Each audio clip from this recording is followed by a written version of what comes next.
This is a Remington Model 725, which is a product improved 700. This rifle was introduced in 1958 and was produced along with the 721s through 1962. The 725 is a relatively scarce gun.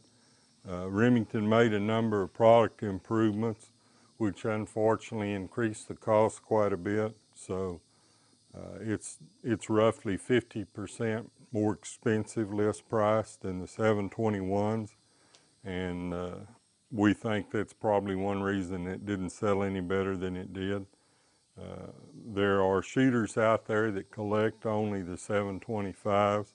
There was only a total of a little over 16,000 of these rifles built.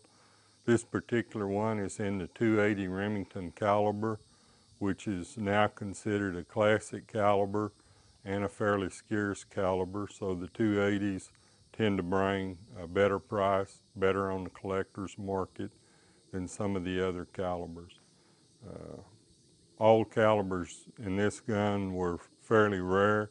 There's one version of it called the 725 Kodiak that the two calibers it was produced in, they only made a couple of dozen each.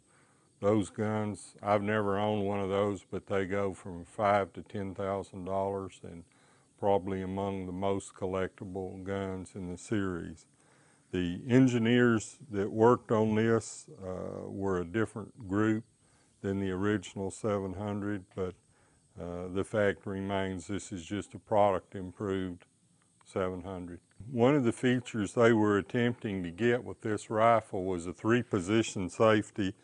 It's similar to the old Model 30 safety, but with it on full safe, the bolt's locked, but there's an intermediate position where the bolt can still be operated, but the gun is on safety.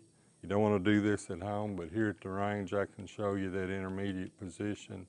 The gun is still on safe as compared to off safe, and I could fire it in this position. You've got 3 positions: bolt locked, on safe, but the bolt's not locked, and then off safe, which is ready to fire. I bought this particular rifle at a gun show, and I do occasionally still shoot it and hunt with it. It's a nostalgic gun.